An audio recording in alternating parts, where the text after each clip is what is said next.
रहा जो संघर्ष की चलता है वही इस दुनिया को बदलता है।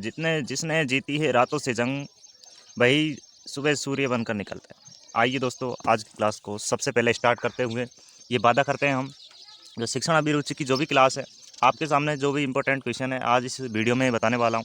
सबसे पहले सभी को गुड मॉर्निंग भाई। और जितने भी प्रश्न है वो सब परीक्षा के लिए सबसे इम्पोर्टेंट घोषित होने वाले हैं। बस तुम घबराना मत और इस वीडियो को बिना स्किप करते हुए पूरे जितने भी प्रश्न है, लगभग 50 से 60 प्रश्न होंगे। क्लास लंबी होगी लेकिन आपको क्लास एक शिद्दत के साथ में देखनी होगी आज, क्योंकि आज स्पेशल क्लास है। ठीक है, इस वजह से आप क्लास को देखते हुए अंदाज में बना कर रखिए। ठीक है, तो पहला प्रश्न है, यहाँ पर पहला प्रश्न दिखाई दे रहा है आपको स्क्रीन पर, और पहला प्रश्न का आपको देखिए जवाब भी दे रखा है, लेकिन जवाब से कोई मतलब नहीं होता दोस्तों, आपको सिर्फ इसका आंसर देना है। बाल केंद्रित शिक्षा शास्त्र का अर्थ है दोस्तों, ऐसे प्रश्न आएंगे। अब शिक्षा जो आपकी अभिरुचि है, शिक्षण अभिरुचि, उसमें ऐसे प्रश्न आएंगे, क्योंकि प्रश्नों का आना है बहुत चेंज हो चुका है। बच्चों को अभिव्यक्ति और उनकी सक्रिय भागीदारी को महत्व देना, क्योंकि पूर्ण रूप से स्वतंत्रता नहीं दे सकते, ये बिल्कुल गलत हो जाएगा प्रश्न। और नैतिक शिक्षा, क्योंकि उनकी किशोर अवस्था में आती है दोस्तों। ठीक है, तो ये प्रश्न का जो राइट आंसर है वो ऑप्शन नंबर सी इसका राइट आंसर हो जाएगा। ठीक है, जितने भी है चैनल पर नए हो तो चैनल को सब्सक्राइब जरूर कर लीजिए, और वीडियो को लाइक नहीं है वीडियो को लाइक कर दीजिए, और वीडियो को शेयर जरूर कर दीजिए सभी के पास में, क्योंकि आज बर्थडे स्पेशल में आप सभी के लिए क्लास है। ठीक है, नेक्स्ट क्वेश्चन की बात करते हैं हम, और नेक्स्ट क्वेश्चन की देखिए आप यहाँ पर। चलो प्रश्न ही थी, पहला ही प्रश्न है अभी तो। चलो नए यहाँ तो सेकंड प्रश्न देखते हैं। यहाँ पर देखिए सेकंड प्रश्न क्या कहता है हमसे, मानव बुद्धि एवं विकास की समझ शिक्षक को किसके योग्य बनाती है। सबसे पहले आंसर दिया है मेवात किरोड़ी ने कि निष्पक्ष रूप से अपने शिक्षण अभ्यास में, तो ये तो बिल्कुल गलत हो जाएगा, क्योंकि निष्पक्ष रूप से अभ्यर्थी कभी भी नहीं दे सकता आंसर, क्योंकि जो विद्यार्थी आंसर देता है उसका आंसर तो हमेशा उसके लिए बनाए रखता है।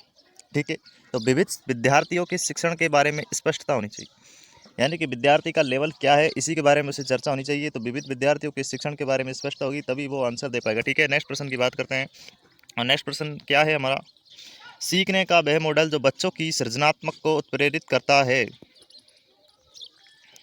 क्या है भाई, फटाफट से आंसर दे दीजिए।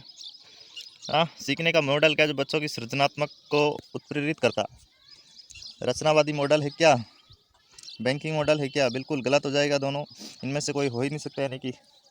यानी कि जो लैपटॉप की जो वर्तमान सीडी है, वर्तमान के अनुसार उसे कार्य करना पड़ता है, वही उसका कार्य करना पड़ेगा। जैसे कि यहाँ पर देख सकते हैं ऑप्शन नंबर सी है।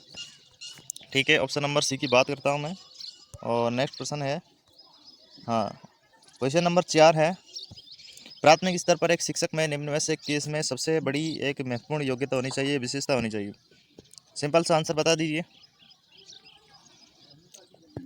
धैर्य और दृढ़ता होनी चाहिए, शिक्षण पद्धतियों और विषयों के ज्ञान में दक्षता होनी चाहिए, अति मानक भाषा में पढ़ाने की दक्षता होनी चाहिए। तो क्या होना चाहिए इसमें, धैर्य और दृढ़ता होनी चाहिए, तभी वो क्या है पढ़ा पाएगा, वरना इसमें कोई भी योग्यता नहीं मानी जाएगी। और सबसे इंपॉर्टेंट प्रश्न है दोस्तों परीक्षा के लिए, इसलिए इसे छाप लीजिएगा। ठीक है, नेक्स्ट प्रश्न की बात करते हैं, पेज नंबर 2 निकालो ना। थोड़ी सी तबीयत डाउन होगी दोस्तों, इस वजह से क्लास थोड़ी लेट हो गई, समझ आता हूँ। आपकी कक्षा में एक बच्चा रोज़ आपको परेशान करने के लिए क्या है, ऐसे प्रश्न आपसे 100% पूछेंगे और पूछते हैं। भाई आपकी कक्षा में एक बच्चा है जो आपको रोज़ परेशान करने के लिए अप्रासंगिक प्रश्न पूछता है, तो आप क्या करेंगे? प्रधानाचार्य शिकायत करेंगे, उसे डांटेंगे, उससे बातचीत करेंगे, उससे माता पिता शिकायत करेंगे, कारण जानने का प्रयास करेंगे, ये आता है ऑप्शन में, तो ये करते हैं, लेकिन उससे बातचीत करेंगे। तो बातचीत करने का यही तरीका है, यानी कि उसे कारण जानने का प्रयास करेंगे। ठीक है, उसे डांट भी नहीं सकते, भाई डांटेंगे क्या? हाँ, एक प्रधानाचार्य से शिकायत नहीं कर सकते हम, उसके माता पिता से भी शिकायत नहीं कर सकते। तो इसका सबसे जो अच्छा आंसर है ऑप्शन नंबर सी हो जाएगा। एक प्रश्न यहाँ से लगा लीजिए, 3-4 प्रश्न ऐसे आएंगे आपकी जो पेपर में, 3-4 प्रश्न ऐसे आने वाले हैं, तो ठीक है ध्यान रखिएगा। जो प्रश्न है सेलेक्टेड प्रश्न लेकर आया हूँ आपके लिए, और वीडियो को लाइक नहीं है वीडियो को शेयर जरूर कर दीजिए भाई। खेल शिक्षण विधि के प्रतिपादक कौन है? खेल शिक्षण विधि के ऐसे जो 3-4 वैज्ञानिक है उनके नाम आपसे पूछ सकता है, जैसे खेल शिक्षण विधि के प्रतिपादक कौन है, तो फ्रोबेल इनके प्रतिपादक। ठीक है, अब है शिक्षक को ज्ञान होना चाहिए। भाई शिक्षक को किस किस का ज्ञान होना चाहिए, फटाफट से आंसर दे दीजिए। और शिक्षक को किस किस का ज्ञान होता है? देखो, अध्यापन विषय का भी होता है, बाल मनोविज्ञान का होता है, शिक्षा संहिता का होता है, अध्यापन विषय एवं बाल मनोविज्ञान। तो पूरे ऑप्शन है जितने भी, वो सब किस में दे दिए? ऑप्शन नंबर डी में दे दिए। तो इसका राइट आंसर क्या हो जाएगा? ऑप्शन नंबर डी, क्योंकि उसको अध्यापन का ज्ञान होता है, विषय का ज्ञान होता है, बाल मनोविज्ञान का तो होता ही होता है, क्योंकि साइकोलॉजी पढ़नी होती है भाई। ठीक है, इस वजह से इसका right answer option number D हो जाएगा। ठीक है, नेक्स्ट प्रश्न की ओर चलते हैं। प्राथमिक कक्षा के बालकों के लिए शिक्षण की उपयुक्त विधि क्या है? यानी कि जो प्राइमरी स्कूल के बालक होते हैं उनके लिए कौन सी विधि उपयुक्त है? या प्रयास कराना पड़ेगा, या अनुकरण कराना पड़ेगा, या व्याख्यान? भाई बड़े बच्चों के लिए है ये तो होंगे ही नहीं, यानी उनके लिए अभी मैंने बताया था खेल विधि आवश्यक है। ठीक है, ऑप्शन नंबर डी इसका राइट आंसर हो जाएगा। ठीक है, क्लास को फटाफट से शेयर कर दीजिए भाई। ठीक है, इतना इंपॉर्टेंट प्रश्न लेकर आया हूं आपके लिए। डाल्टन शिक्षण विधि का विकास किसने किया? डाल्टन शिक्षण विधि का विकास किसने किया? फटाफट से आंसर दे दीजिए सभी। तो मिस हेलन परखस्ट ने इसका आविष्कार किया था। ठीक है, ऐसे प्रश्न आपके आने वाले हैं, 10 से 15 प्रश्न आपके आएंगे जो मैंने बता दिया है इस वीडियो में, और स्क्रीनशॉट ले सकते हो आप यहाँ पर, क्योंकि ऐसे प्रश्न आएंगे इस बार एग्जाम में। ठीक है, चलो नेक्स्ट पेज की बात करते हैं। और नेक्स्ट प्रश्न है हमारा, थोड़ी सी PDF भी खराब बनी हुई है, लेकिन मैं आपको पूरा जूम करके बता दूंगा। आधुनिक शिक्षण अधिगम प्रक्रिया में शिक्षक की भूमिका क्या है? सीखने हेतु एक अच्छे सुलभकर्ता की, बच्चों को गणित विज्ञान और भाषा सिखाने की, बच्चों को मूल्य आधारित शिक्षा देने की, बच्चों को सभी कुछ पढ़ाने की। ऑप्शन नंबर इसमें बताया जा रहा है कि भाई जो एक आधुनिक शिक्षण अधिगम होना चाहिए। अधिगम का अर्थ होता है दोस्तों सीखना, और अधिगम जब बालक में हो जाएगा तो वह संपूर्ण रूप से ज्ञान सीखने के हेतु एक सुलभकर्ता बन जाएगा। ठीक है, इसका right answer option number A हो जाएगा। आप थोड़ा इसे स्क्रीनशॉट ले सकते हैं। नेक्स्ट प्रश्न की बात करेंगे। देखिए नेक्स्ट प्रश्न क्या है, वही प्रश्न आ चुके हैं हमारे।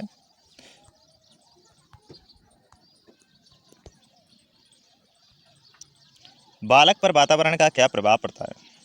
शादी का अंतर पर प्रभाव है, मानसिक विकास का प्रभाव है, प्रजाति की स्वच्छता पर प्रभाव है, या उपयुक्त सभी? अब देखिए दोस्तों, ऐसे प्रश्न आपकी एग्जाम में आते हैं और सभी क्या करते हैं? उपयुक्त सभी कर देते हैं। भाई स्वच्छता का प्रभाव है, बालक किसी भी प्रजाति में पाया जा सकता है, तो इसमें स्वच्छता की कोई बात नहीं कर रहा हूँ। मानसिक विकास तो उसमें जब वो शेष अवस्था में होता है तब से ही पाया जाता है, लेकिन जो शादी का अंतर पर प्रभाव है, जैसे वो किशोर अवस्था में आता है, लेकिन वो शादी के जो उसमें संवेग पाए जाते हैं तब से वो ग्रहण करने लग जाता है। Option number A right answer हो जाए, शादी का अंतर का प्रभाव। ठीक है, भाषा विकास के विभिन्न अंग निम्न में से कौन से हैं? हाँ भाई, जो लक्ष्य की गाइड पढ़ रहे हैं उनके लिए भी जो मैं क्वेश्चन लेकर आया हूँ, तो लक्ष्य की गाइड वाले भी क्वेश्चन अभी देख लेंगे। पहले जो 10 से 15 प्रश्न ऐसे आने वाले हैं उनके बारे में चर्चा कर लेते हैं हम विशेष रूप से, क्योंकि ऐसे प्रश्न आपके 100% एग्जाम में आने वाले हैं। भाषा विकास के विभिन्न अंग कौन कौन से हैं? भाषा विकास के अंग कौन कौन से हैं? देखो, अक्षर का ज्ञान होना चाहिए बच्चे को, सुनकर भाषा सीखना, यानी कि 4 कौशल होते हैं। 4 कौशल कौन कौन से होते हैं? देखिए, LSRW, ये 4 कौशल होते हैं दोस्तों। LSRW, लिसनिंग, स्पीकिंग, राइटिंग, और एक तो रीडिंग होता है, राइटिंग होता है। ये एग्जाम में प्रश्न आएगा यहाँ से एक आपके। ठीक है, तो ध्वनि उत्पन्न करके, भाषा उत्पन्न करके। ठीक है, ऑप्शन नंबर डी इसका राइट आंसर हो जाएगा। नेक्स्ट प्रश्न की बात करते हैं। नेक्स्ट प्रश्न है आपका, विकास में होने वाले परिवर्तनों के प्रमुख प्रकार क्या है? अच्छा प्रश्न है दोस्तों, विकास में होने वाले परिवर्तनों के प्रमुख प्रकार क्या है? तो सभी सही बता रहे हैं कि भाई आकार में परिवर्तन होता है, अनुपात में परिवर्तन होता है। जो बच्चा होता है, बच्चे जन्म के समय उसका जो अनुपात होता है 1/4 होता है, लेकिन जैसे वह वयस्क हो जाता है 1/7, क्योंकि उसका जो सिर होता है वो तो 1, और उसका धड़ होता है वो 4 भागों में बटा होता है। ठीक है, वयस्क अवस्था में 7 भागों में टूट जाता है। ठीक है, इसका right answer option number D हो जाएगा। लेमार्क ने निम्न में से किसका अध्ययन किया? दोस्तों ये ऐसे प्रश्न है वो रीट के हैं, जो आपके लगभग बताए जा रहे हैं कि भाई रीट के प्रश्न है, और वह ऐसे प्रश्न डाल सकता है इस बार, क्योंकि साइकोलॉजी कठिन आने वाली है। मैं गारंटी ले रहा हूँ कि 50 में से लगभग 15 से 10 प्रश्न ऐसे आपके रीट में से छपेंगे। ठीक है, लेमार्क ने निम्न में से किसका अध्ययन किया था? सबसे पहले लेमार्क ने निम्न में से किसका अध्ययन किया? यह आपके प्रश्न है, ज़्यादा कठिन नहीं है। ऑप्शन नंबर डी इसका राइट आंसर हो जाएगा। लेमार्क ने वंशानुक्रम, यानी कि जो बालक के जो भी गुण होते हैं, उनके माता पिता, नाना नानी, परदादा दादी, यानी कि उनसे संबंधित कुछ गुण मिलते हैं। ठीक है, यही आपको ध्यान रखना है। नेक्स्ट प्रश्न है हमारा, काफ़ी अच्छा प्रश्न है। देखिए प्रश्न क्या कह रहा है, सीखने के एक क्षेत्र में प्राप्त होने वाला ज्ञान और सोचने, अनुभव करने का कार्य करने की आदतों को सीखने के दूसरे क्षेत्र में प्रयोग करना अधिगम स्तरण कहलाता है। ये कथन किसने दिया था? एक कथन आ सकता है, वैज्ञानिक का कथन आएगा, अच्छे से याद कर लो। तो क्रो ने ये कथन कहा था। ठीक है, ध्यान रखना। अब ये जनक पूछ सकता है आपसे, ऐसा पूछ लेगा मनोविज्ञान के जनक कौन है? मनोविज्ञान के जनक कौन है? अरस्तु है, लेकिन वहाँ पर आता है आधुनिक मनोविज्ञान के जनक कौन है? तो विलियम वुंट करना है आपको, ठीक है। नेक्स्ट प्रश्न की हम बात करते हैं, इनमें से अवांछनीय संवेग कौन सा है? फटाफट से आंसर दे दिए। और आंसर तो आपने सबने ठोक दिया होगा, दगा। लेकिन दगा क्या है? यानी कि अवांछनीय संवेग, संवेग में दोस्तों आश्चर्य होता है, प्रेम होता है, ग्रहण होता है, घृणा होती है। लेकिन दगा एक यानी कि धोखा, ये बालक की प्रवृत्ति नहीं पाई जाती, क्योंकि बालक में ये तीनों संवेग तो पाए जाते हैं, लेकिन ये संवेग नहीं पाया जाता। तो याद रखना आपको, दगा जो अवांछनीय संवेग बालक में नहीं पाया जाता है, ठीक है। नेक्स्ट प्रश्न की बात करते हैं, और नेक्स्ट प्रश्न कौन सा है? बालक के विकास की प्रक्रिया, बालक के विकास की प्रक्रिया शुरुआत कब होती है, कब हो जाती है? यानी कि जब बालक इस दुनिया में नहीं आया और गर्भावस्था से, लगभग गर्भावस्था से उसकी क्या हो जाती है, उसका विकास स्टार्ट हो जाता है, जन्म से पूर्व ही हो जाता है, ठीक है। नेक्स्ट प्रश्न की बात कर लेते हैं, निम्नलिखित में से कौन से बालक के विकास को प्रभावित करते हैं? देखिए, शारीरिक स्वास्थ्य करता है क्या, वातावरण करता है, खाली समय? तो देखिए ये भी गलत हो जाएगा, ये भी गलत है और ये भी गलत है। यानी कि वातावरण ये बालक के विकास को प्रभावित करता है, एक वंशानुक्रम करता है। ये धावने से यहाँ से प्रश्न आता है, रीट में भी आता है, और इस बार आपके वातावरण या वंशानुक्रम में से इस बार इसमें एग्जाम में प्रश्न आ सकता है, ठीक है। तो पूछ लेगा आपसे कि बालक के विकास में कौन सा कारक निहित होता है? तो सभी यानी वातावरण है, वंशानुक्रम है, ठीक है, सामाजिक उपागम है। तो ये इस तरीके से वहाँ पर आपको क्वेश्चन पूछ सकता है। और नेक्स्ट प्रश्न की बात कर लेते हैं अब, वृद्धि क्या होती है? अच्छा प्रश्न है, वृद्धि क्या होती है? सब बोल रहे हैं ऐसे प्रश्न आएंगे कैसे? बिल्कुल आएगा बेटा। वृद्धि क्या होती है? देखिए दोस्तों, वृद्धि क्या होती है, जैसे कि हमारा शरीर है, और जैसे कि हमारा शरीर पहले तो इतना सा था, लेकिन अब इतना बड़ा हो गया, तो यही क्या है? वृद्धि। लेकिन विकास एक क्या है? विकास, विकास एक संपूर्ण शरीर में होता है। लेकिन वृद्धि जैसे कि हाथ पैर का बड़ा हो जाता है बाद में, यानी कि लंबाई आकार में वृद्धि होना, ठीक है। तो यही अभिवृद्धि होती है, जिसे हम अभिवृद्धि भी बोलते हैं। लेकिन जो डेवलपमेंट होता है, तो बालक जितना यानी कि समझने लग जाता है, विकास हो जाता है, ठीक है, उससे ही हम क्या कहते हैं? उसका डेवलपमेंट कहते हैं। तो वृद्धि होती क्या है, तो इसका आपको जवाब देना था। वृद्धि बाह्य होती है या आंतरिक होती है? आंतरिक दोस्तों क्या होती है? विकास होता है। लेकिन बाह्य क्या होता है? बाह्य रूप से वृद्धि पाई जाती है, क्योंकि बाहरी अंगों में ही तो चेंज आता है। अब बाहरी अंगों में चेंज आता है, जैसे कि हाथ पैर का बड़ा होना धीरे धीरे, और उसमें मतलब कि सिर धड़ में लंबाई में यानी कि जो आकार में परिवर्तन आता है, तो बाह्य रूप से वृद्धि होगी। क्योंकि विकास तो क्या होता है? उसका मानसिक रूप से होता है। इसलिए इसका right answer option number B है। नेक्स्ट प्रश्न की हम बात करते हैं, और नेक्स्ट प्रश्न क्या कह रहा है हमसे, निम्नलिखित में से कौन सी ग्रंथि के दोषपूर्ण कार्य के कारण व्यक्ति का लैंगिक विकास उचित रूप से नहीं हो पाता? बताइए दोस्तों। दोस्तों एक ग्रंथि आपको यहाँ पर मिल सकती है, और उस ग्रंथि का नाम है अलेक्ट्रा ग्रंथि, और एक ग्रंथि है डाइपस ग्रंथि। अलेक्ट्रा ग्रंथि तो मादा में पाई जाती है, और जो डाइपस ग्रंथि है ये जन में पाई जाती है। यानी कि जो आदमी होता है, अलेक्ट्रा ग्रंथि यानी कि जो क्या करते हैं, मतलब कि वो अलेक्ट्रा ग्रंथि जैसे कि मादा में पाई जाती है, वो अट्रैक्टिव करती है। जैसे कि वो मादा है, तो मादा किससे अट्रैक्टिव होगी? अपने बाप से होगी, ठीक है। अपने बाप से जो मतलब कि क्या करती है? आकर्षण पैदा करती है, यानी कि। और जैसे कि लड़के में पाई जाती है कौन सी ग्रंथि? लड़के में ग्रंथि कौन सी पाई जाती है? अभी बताया था मैंने, डाइपस। तो डाइपस यानी अपनी माँ से प्यार करता है, और बच्चा अपनी माँ से ज़्यादा करता है, और बेटी अपने पिता से करती है, ठीक है। तो इसका राइट आंसर बता दीजिए सभी। पीनियल ग्रंथि यानी कि इसमें क्या करते हैं? विकास उचित रूप से नहीं हो पाता, इसके कारण है, ठीक है। बालक का जन्म के समय उसकी इंच में क्या बतानी आपको? ऊंचाई बतानी। लगभग 19 भी आ जाए तो चलेगा दोस्तों, 19 से 20 होती है, लगभग सही है, सभी ने सही बताया। अतिरिक्त शक्ति के सिद्धांत का संबंध इनमें से किससे है? आंसर बता दीजिए। खेल से है, बिल्कुल सही है जवाब। और ये प्रश्न दोस्तों, मेरा उद्देश्य है कि भाई आपके एग्जाम में से प्रश्न आएंगे, तो पहले से चेतावनी दे रहा हूँ, ठीक है। क्वेश्चनों को देख लेना एक बार अच्छे से। चलो, आपकी लक्ष्य की गाइड वाले प्रश्न आ चुके हैं। बाल केंद्रित शिक्षा का अर्थ है बच्चों को नैतिक शिक्षा देना, बच्चों का शिक्षक अनुभाव और अनुकरण करने के लिए बच्चों के व्यक्ति और उनके सक्रिय। तो इसका सही जवाब दे दीजिए, अभिव्यक्ति और उन्हें सक्रिय बनाना, ठीक। ऑप्शन नंबर सी है, ऑप्शन नंबर सही है। अरे दोस्तों, पीडीएफ की थोड़ी प्रॉब्लम है, और पीडीएफ थोड़ी सही नहीं बन पाई है। घबराने की जरूरत नहीं है। संप्रेषण का क्या अर्थ है? संप्रेषण का क्या अर्थ है, ऐसा प्रश्न आपसे पूछ सकता है। संप्रेषण का अर्थ क्या है? तो संप्रेषण का अर्थ तो सिंपल सा आप जानते हैं, एक व्यक्ति की बात को उसी अर्थ उसी भाव तक पहुंचाना, ये संप्रेषण का अर्थ है। पीडीएफ थोड़ी सही नहीं बन पाई दोस्तों, तो इसके लिए क्षमा चाहता हूँ आप सभी लोगों से, लेकिन आपको जो बोल रहा हूँ वो समझ में तो आ रहा होगा। चलो नेक्स्ट प्रश्न की बात करते हैं हम। नेक्स्ट प्रश्न है हमारा।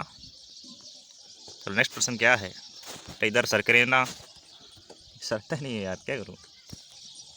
हाँ, संप्रेषण की कुशलता के लिए सूक्ष्म शिक्षण आवश्यक है। दोस्तों जब आप कॉलेज में हो जाओगे आपको माइक्रो टीचिंग करवाई जाएगी। माइक्रो टीचिंग का मतलब होता है यानी कि वहाँ पर आपको 5 कौशल पढ़ाए जाते हैं। 5 कौशल होते हैं, जैसे कि प्रस्तावना कौशल, प्रश्न कौशल और श्यामपट्ट कौशल, इस प्रकार से वहाँ पर कौशल पढ़ाए जाते हैं। और उसी कौशल को याद करने के लिए संप्रेषण की कुशलता के लिए बीएड में, यानी कि पूछ रहा है ना बीएड में, लेकिन आपको बीएसटीसी ध्यान रख लेना। बीएसटीसी ध्यान रखेंगे वहाँ पर आपको विभिन्न कौशलों के विकास हेतु माइक्रो टीचिंग करवाई जाती है। ठीक है, तो इसका यही उद्देश्य है कि भाई माइक्रो टीचिंग क्यों करवाई जाती है। अब आप कॉलेज में हो जाओगे तो वहाँ पर आपको पता चल जाएगा दोस्तों। ठीक है, विभिन्न कौशलों के विकास हेतु बीएसटीसी में क्या करवाई जाती है, माइक्रो टीचिंग करवाई जाती है। सिंपल सा आंसर देना था दोस्तों, घबराने की कोई ज़रूरत नहीं थी। नेक्स्ट प्रश्न है हमारा। नेक्स्ट प्रश्न देखिए, सूक्ष्म शिक्षण के लिए क्लास सर्टिफिकेट यानी कि जो क्लास का सर्किट टेलीविज़न का प्रयोग क्यों होता है, क्यों होता है भाई, सभी आंसर दे दीजिए। तो इसका राइट आंसर सभी दे रहे हैं, मॉडल पार्ट के लिए। कक्षा में संप्रेषण के प्रमुख घटक क्या होते हैं, सिंपल सा आपको जवाब देना है। कक्षा में संप्रेषण के प्रमुख घटक क्या क्या होते हैं, तो स्पष्ट नहीं कर सकते, बिल्कुल गलत है। कक्षा की परिस्थिति बिल्कुल गलत है। सहायक सामग्री बिल्कुल गलत है। तो संप्रेषण यानी कि शिक्षक होता है, वो शिक्षक एक छात्र से और शिक्षक दोनों के मध्य संवाद होता है। इससे right answer option number D हो जाएगा। यहाँ पर देखिए, संप्रेषण की सफलता के लिए छात्रों के परिवेश के अनुसार भाषा बोधगम्य होनी चाहिए। यानी कि संप्रेषण की सफलता के लिए बालकों की भाषा कैसी होनी चाहिए, तो कैसी होनी चाहिए, बहुधा यानी सर्वाधिक, यानी कि सही है। ठीक है, इसका राइट आंसर बहुधा होना चाहिए। ठीक है, नेक्स्ट प्रश्न की बात करते हैं। नेक्स्ट प्रश्न क्या कह रहा है, देखिए फटाफट से आंसर दे दीजिए भाई।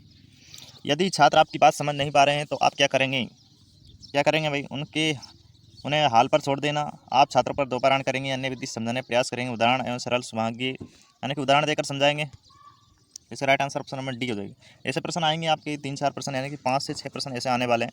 तो जो प्रश्न आएंगे उनके मैं जो बता रहा हूँ 100% आने वाले हैं। यानी कि जो उदाहरण है, सरल व सुगम्य शिक्षण देने का प्रयास करें। ठीक है, और नेक्स्ट प्रश्न है, नेता द्वारा, क्या नेता द्वारा दिए गए संप्रेषण का पक्ष क्या होता है, मुखर होता है, सदैव सही है। ठीक है, यानी कि नेता द्वारा, नेता कौन होता है, बालक, बाल्यावस्था में पाया जाता है। बालक का ही जो नेता बनता है वो सदैव बन पाता है। ठीक है, नेक्स्ट प्रश्न की बात कर लेते हैं।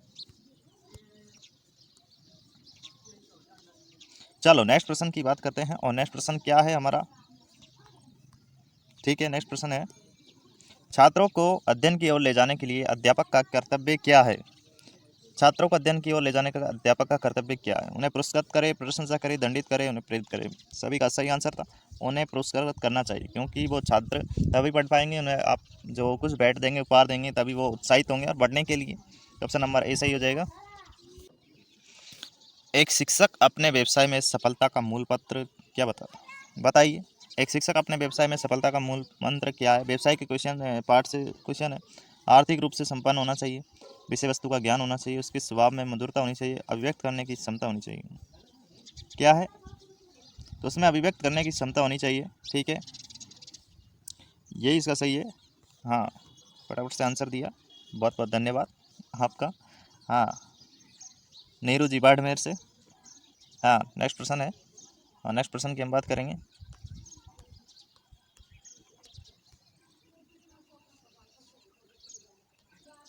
चलो देखिए, नेक्स्ट प्रश्न है हमारा। नेक्स्ट प्रश्न की बात करते हैं। आवासीय विद्यालय, आवासीय विद्यालयों में छात्रों के अंतर्गत प्रगाढ़ होते हैं, क्या होते हैं, सदैव होते हैं। सही है इसका राइट आंसर। बालकों में अंत संबंध स्थापित किए बिना उनका मूल्यांकन नहीं किया जाना चाहिए, तो यानी कि सही है, बिल्कुल पूर्णतः सहमत होगा।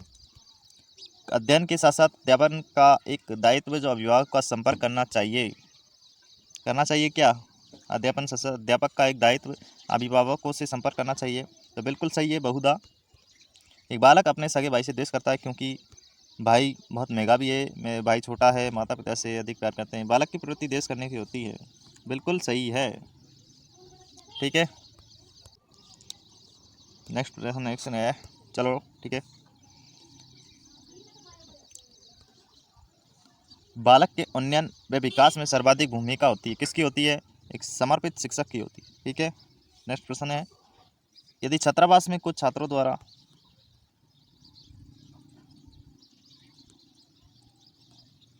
कुछ छात्रों के द्वारा सफाई कर्मचारी की जो भर्ती भी आई उसके बारे में प्रश्न पूछ सकता है दोस्तों, यहाँ से इंपॉर्टेंट लगा लीजिए। यदि छात्रावास में कुछ छात्रों द्वारा कर्मचारी को द्वारा मारपीट की जाती है, छात्रावास अधीक्षक को क्या करना चाहिए? तो उन्हें क्या करेंगे? पूछताछ करके समाधान ढूंढना चाहिए। वेरी सही क्वेश्चन बताया भाई। एक आप अपने महिला व पुरुष दोनों कार्य करते हैं, आप महिला साथी से किस प्रकार का संबंध रखना चाहेंगे? सामान्य पुरुष जैसा रखेंगे, ठीक है, कोई ज़्यादा प्रेम वाली बात नहीं है, यानी प्रेम पूर्वक व्यवहार रखेंगे। ये नहीं कि आप उसके से यानी कि प्राथमिकता मिल जाए और आप उससे घनिष्ठ संबंध बना सकें, बिल्कुल गलत है। आप सामान्य से यानी जैसा पुरुष से कर रहे हैं वैसा ही उससे करेंगे, ठीक है। चलो एक प्रश्न है, यदि आप अपने साथियों के साथ उदयपुर की गोष्ठी में जा रहे हैं, उदयपुर में ही अपना भाई का घर है, तो आप अपने भाई के घर ठहरेंगे क्योंकि इससे अवसर कम मिलते हैं। आप भाई के घर ठहरेंगे क्योंकि आपको संकोच होता है, आप अपने साथियों के साथ ठहरेंगे, ज्ञान की वृद्धि होगी। तो यानी कि सही आंसर दे रहे हैं सभी, ऑप्शन नंबर सी दे रहे हैं, क्योंकि भाई के लारे नहीं, अपने दोस्तों के लारे जाएंगे, ठीक है। और नेक्स्ट प्रश्न है, नेक्स्ट पेज की बात करेंगे। बिल्कुल सही, सजगता वाले टॉपिक से प्रश्न आया है, सजगता वाले पे, ठीक है। छात्रों में सजगता के विकास में अध्यापक की चेतना की क्या होती है? स्थानांतर पीढ़ी दर पीढ़ी कर सकते हैं। सजगता के विकास में अध्यापक चेतना का स्थानांतर पीढ़ी दर पीढ़ी, बिल्कुल ठीक है, ठीक है। पर्यावरण की जानकारी के लिए छात्रों को नगर के भ्रमण के लिए जाना चाहिए। कब जाना चाहिए? विशेष अवसरों पर जाना चाहिए, ठीक है, ये नहीं कि सदैव जा रहे हैं आप। लेकिन ये भी यहाँ पर गलत बता रहे हैं भाई। पर्यावरण की जानकारी के लिए आप सदैव जा सकते हैं, क्योंकि पर्यावरण को सुरक्षित करने के लिए हमें कभी भी जाने की आवश्यकता पड़ सकती है, ठीक है। चलो नेक्स्ट प्रश्न की बात कर लेते हैं, और नेक्स्ट प्रश्न कौन सा है? पर्यावरण जागरूकता का पाठ सबसे पहले बालक को अपने घर से सीखना चाहिए। यानी जागरूकता, जैसे कि मान लीजिए जागरूकता क्या है? जागरूकता जैसे कि आज है कि भाई फलाने टोर फलाना काम हो गया, तो जागरूकता वही है। यानी कि जैसे मैंने पूछ लिया आपसे कि अब परीक्षा में 5 ऑप्शन आने वाले, तो मुझे क्या थी? जागरूकता थी।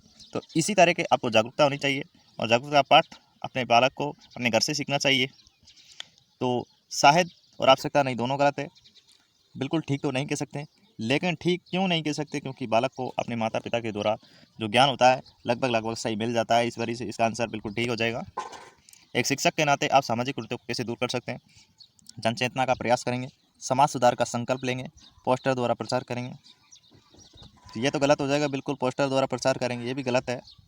जनचेतना का जागृत का प्रयास करेंगे, समाज सुधार का संकल्प लेंगे, ठीक है, तो ये भी गलत हो जाएगा, ऑप्शन नंबर ए सही हो जाएगा, ठीक है। और नेक्स्ट प्रश्न है, आपके मतानुसार चेतना में जागरूकता महत्वपूर्ण है? समझ जीवन के लिए, भाई शिक्षण के लिए नहीं होती, किसी के लिए भी नहीं होती, परिवार के लिए, यानी कि समझ जीवन के लिए, ठीक है। जन चेतना जागृत करने के लिए शिक्षक को चाहिए कि वे जनमानस से बिल्कुल विमुख रहे, जन चेतना पर लेख प्रकाशित कराए, सामाजिक कार्यों में सक्रिय रहे, इससे तो जगह जगह व्याख्यान दे। तो जन चेतना पर लेख प्रकाशित नहीं करवा सकती, सामाजिक कार्यों में हम क्या करेंगे? एक शिक्षक को सामाजिक कार्यों में भागीदारी लेनी पड़ेगी, तभी वो अपने कार्यों में सफल रहेगा, ठीक है। नेक्स्ट प्रश्न की हम बात कर लेते हैं, और ये हमारे लास्ट पेज है, और लास्ट पेज है लक्ष्य की गाइड का, और जो प्रश्न इंपॉर्टेंट लिए हैं उनसे छांटें, वही आने वाले हैं आपके एग्जाम। इन दोनों के मध्य घनिष्ठ संबंध है, किसके मध्य? शिक्षकों एवं शिक्षाविदों में, नियोजित विद्यालय अधिगम में, समाज एवं विद्यालय में, माता पिता एवं विद्यालय। वेरी सही, सिंपल क्वेश्चन है, और बता दीजिए जल्दी से, समाज और विद्यालय में सही है, ठीक है। नेक्स्ट प्रश्न की बात कर लेते हैं। आजकल के छात्र लापरवाह एवं भ्रमयुक्त तो है, पढ़ाई के प्रति समर्पित है, तीव्र मस्तिष्क वाले, तो क्या है? पढ़ाई के प्रति अकर्मण्य हो गए हैं, ये पढ़ाई के प्रति, ये तो बिल्कुल गलत है। आज के तो स्मार्टफोन ले लेंगे, उस पर चैटिंग करेंगे, व्हाट्सअप चलाएंगे, तो पढ़ाई के प्रति समर्पित है क्या? पढ़ाई के प्रति समर्पित कहाँ है? तीव्र मस्तिष्क वाले तो ही नहीं, पढ़ाई के प्रति समर्पित नहीं होंगे तो तीव्र मस्तिष्क वाले भी नहीं होंगे, तो लापरवाह विमुक्त है, पढ़ाई के प्रति अकर्मण्य हो गए, ऑप्शन नंबर बी सही हो जाएगा, ठीक है। भारत सरकार की शिक्षा नीति को मानती है, क्या मानती है? उपभोक्ता सामग्री आमदनी का साधन बे पूंजी निवेश, पूंजी निवेश सही है, यहाँ पर इसका सही है। और जो भी प्रश्न रह गए आप स्क्रीनशॉट ले लेना यहाँ से, ठीक है। और काफ़ी अच्छी सीरीज थी दोस्तों हमारी, आधे घंटे की क्लास में आप इनको पढ़ लेंगे तो मैं गारंटी से कह रहा हूँ जितने भी प्रश्न यहाँ से आए, वह जितने भी प्रश्न यहाँ से आए लगभग आपके 30 से 35% आप शिक्षण अभिरुचि में सही कर दोगे, क्योंकि ये मेरा उद्देश्य है कि आपके जो जितना आप पास हो सके, ठीक है। और 30 से 35 क्वेश्चनों की यहाँ पर आपसे मिल सकने की गारंटी है, लेकिन आप लक्ष्य की जो गाइड है उसको अच्छे से पढ़ लें, और कहीं पर भी आपको क्लास लेने की ज़रूरत नहीं है, बार बार इस क्लास का दोहरान करें, बार बार इस क्लास को देखें, क्योंकि यहाँ पर क्लास को देखने से आपको अच्छा ज्ञान मिल सकता है, ठीक है। और एक बार मैं यहाँ पर बता देता हूँ आपको, ठीक है, जैसे कि यहाँ पर आप देख सकते हैं कि भाई एक तो देखो क्या क्या पूछ सकता है। देखिए, एक तो आपसे पूछेगा कारण, कारण जानने का प्रयास करेंगे, ये प्रश्न 4 से 5 आएंगे, ठीक है। एक मनोवैज्ञानिक के नाम आ सकता है, जनक आ सकता है, ठीक है। और किसी का पूरा नाम आ सकता है, यानी कि जो भी आपके पास में मनोविज्ञान है पूरा नाम याद कर लीजिए।